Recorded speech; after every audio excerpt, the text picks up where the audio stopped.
скорошни доклади показват, че нашата Земя се затопля изключително бързо.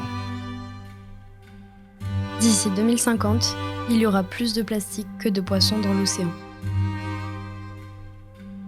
El cambio climático y la contaminación son las primeras causas de la extinción en la Tierra. Während Tiere und Pflanzen sterben, wächst die Menschheit schneller denn je.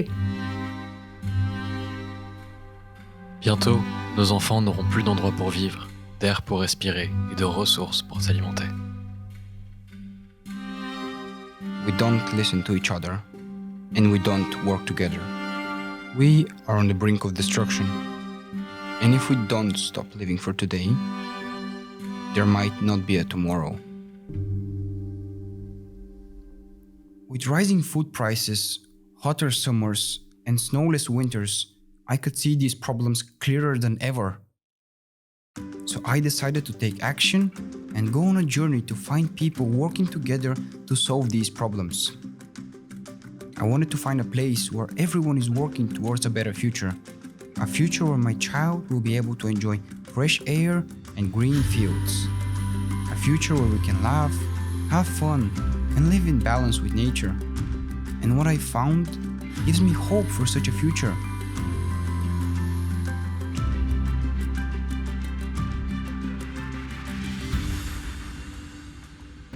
On a small island north of Groningen lives a community that takes very good care of the surrounding nature and each other. They take small steps towards a big change. They work together towards a more sustainable future. And among these people is someone that stands out to me. A hard-working woman who spends her time caring for all life around her. Meet Janneke and listen to the story of how she created her sustainable and organic community garden, the Pluktown. I worked as a psychologist, and I was not so happy about how our society is organized, where the health insurances decide how many sessions people can have and if they get paid for it or not. And with patients I often discussed what would you do in life when you follow your heart instead of what society expects you to do.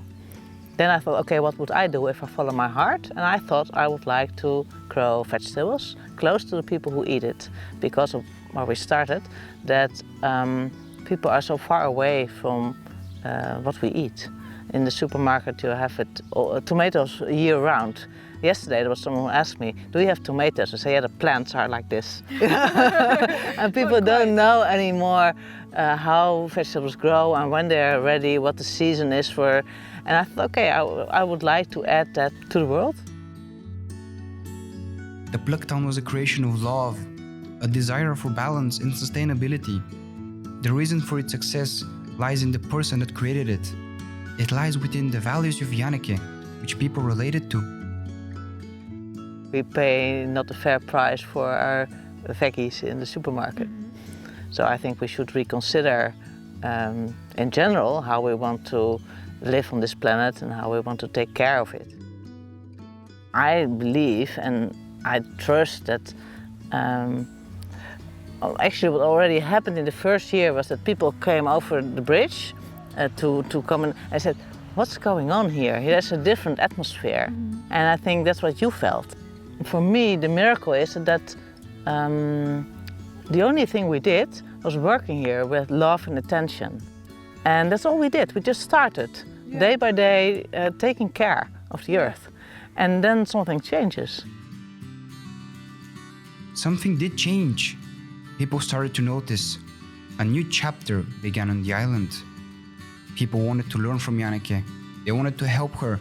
They wanted to work with her. And they did. Some of the people working with her are from the restaurants around the island. The Pluktown already supplies 5 restaurants. I wanted to learn more about how they work together, so I visited one of them. Located on a small harbor on the south side of the island lies Wat Anders. It is a unique restaurant with amazing views and locally supplied ingredients. My name is Ilke van der Heijden. I'm a restaurant keeper here in the harbor of Schiermonnikoog. The name of the restaurant is called Wat Anders, and we started 3 years ago.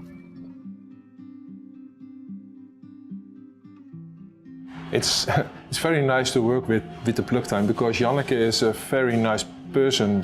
When we ask something, she says, okay, you need it now or you need it tomorrow? We needed it yesterday. Okay, I will come in a minute and that's no problem. Or by bike, I go to the plug time and I pick it up and then bring it here. But most of the time, Janneke or some of our crew bring it here. We asked Janneke to look at her products and which products can we use for our menu. People eating here salad with vegetables from the plug time, and they ask where they're coming and what kind of herbs are inside. And then we okay, what's inside? Oh yeah, that's from the plug time. Everything she has, we put in that dressing. So we have to make good choices. What do we get? Where do we get? And what's the price? Because that's also the cost price is also very important. The cost of products is not only important for restaurants, but also for individuals. And recently, due to several factors like inflation and war, prices have been rising a lot. And Janneke tried to account for that. She wanted to build the plug town in a way that would be able to help all kinds of people regardless of their income. So we started with the concept that everyone can come here to pick what's ready. And we indicate that with the blue flag, and then they harvest what they like and they write down what they take and they pay what they think is the right price. We have the concept that people can decide themselves what they think is a fair price, and fair means what is fair for our food, but also what is fair for their own income. So we hope that people who don't have that much money and don't pay or pay a little bit, and the richer people support us more. And since this island is it's a green island with a lot of organic, loving people, and they're happy that they can harvest their vegetables here. The whole garden for me was a project of trust, trusting that there would be enough hands to help, enough people to eat all the vegetables, and in the end, enough money to do it. There are a lot of volunteers who helped on the plug time because it's on when you look at the ecological side, there are no pesticides, no insecticides, so you have to do it by hand. You have to. It's always more workable when you go on an ecological friendly manner of growing crops. So yeah, I think that's. A lot of people need to help, and a lot of people, because she produces a lot, but you have to also need a lot of consumers and also tourists. Yes, there are tourists come here to eat, and they went to the plug tuin, and then Janneke says, oh, but the oyster mushrooms will be used at wat anders. Then they come here to eat it, and that's nice. Plug town creates a biodiverse area for plants, animals, and humans to enjoy, but its fruits reach many places. The oyster mushrooms were the start of the circular economy with Plug town. They were the small step towards creating something that everybody can enjoy. An example of that is the signature dish at Wat Anders that relies on reused coffee. The risotto with the oyster mushroom, it's a sustainable product actually. It comes with no meat, no fish, so it has sort of the future in it, and it's a typical local product as well. Grown on the residue of the coffee from the hotels and restaurants on the island and the ferry as well. So Janneke started with the oyster mushroom, or it was already started. She took over and started supplying the local restaurants with it. The most important thing is actually you want it to be honest these days. You want to know where it's grown, where it's picked, where it's from, so you have the feeling that it's more tasteful, healthy, and good for the environment.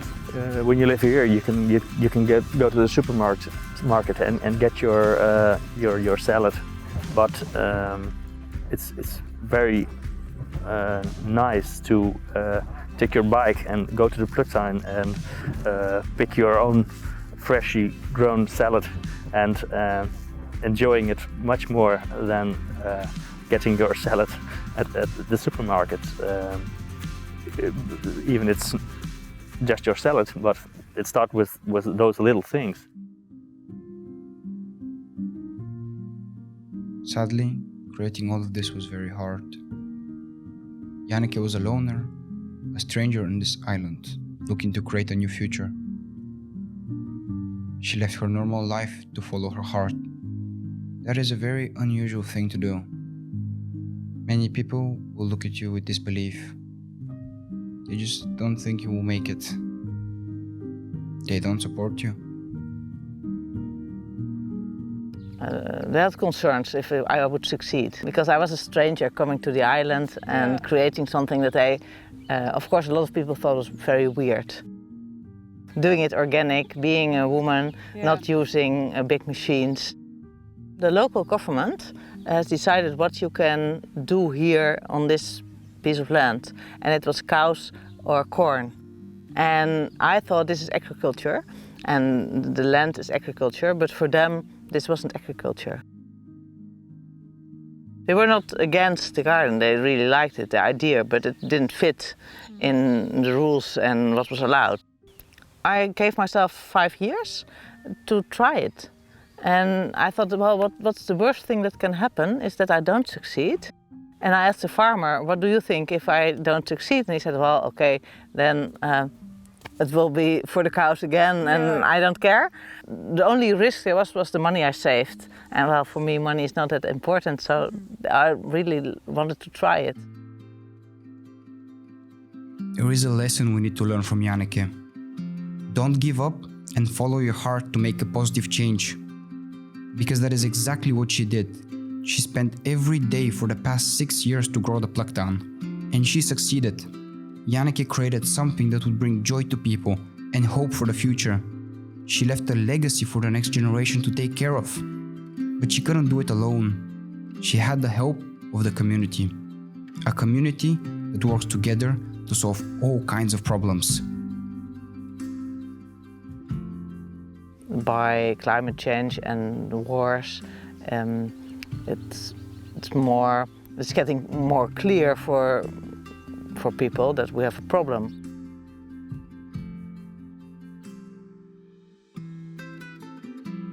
So the farmers had a nitrogen problem here, and they 1 or 2 farmers actually had to leave the island. So they went to the government and they said, well, can we get with another solution ourselves? And they said, well, okay, let us hear it. And years of talking led to the farmers deciding to reduce 35% of their livestock. So 35% of the cows left the island to give nature more room. But that also meant that there was a gap of 35% in their income, and to compensate they decided to work together and produce the cheese. So this is the problem that the product that came out of the problem.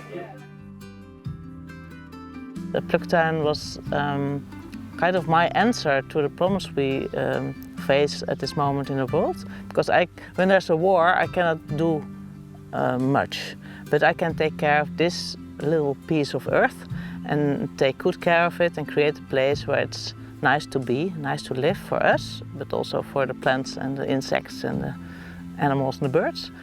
And that's what I can do. And in my opinion, if everyone does what they can, we create another world.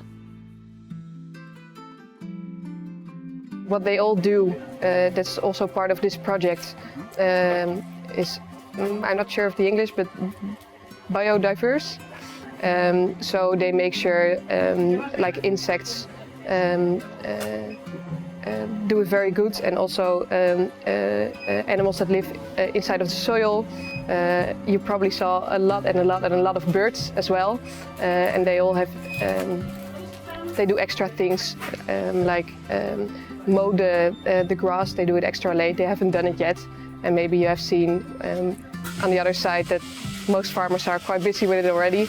It's quite a small community, so everyone knows each other. It's also people help each other out, and you have to because it's small. You don't have a lot of facilities here, so. And in the first lockdown, a lot of people from the island, locals, make off from the several restaurants, and that was very nice because everyone here, a lot of people depend on the tourism, so it's very, everyone knows how difficult it is for everyone. I really feel that this community has created their own little heaven. It is a place where they care and help each other, a place where every living being is important, and we should listen to what they have to say, because they are on the right path, and we should follow their example. It's a strange time because the temperature is rising. People are more they also want to everything. You say something, I say something, but we don't listen to each other. Slow down. That's on here on the island. Everything is a little bit more slowly. It becomes a bit of normal. You get used to it. And sometimes you have to say, hey, it's special where you live. It's so overwhelming how if you just start, what you're able to create. I have never imagined that it would be like this in 5 years. And each year there are new plants or insects or, well, last year we had the caterpillars of a special butterfly, and that wasn't seen on the island for 80 years, you know, like things like that. And also in people who work here as a volunteer, and now they meet on the fastland and live there together. And yeah, I don't know who is going to watch this, but everyone's welcome to help and stay here for longer or shorter time. I saw a lot on this island. I traveled a lot through it. I experienced its nature, its beauty. But there is one thing I will always remember: the stories I heard, the emotions I felt, the smiles that I saw.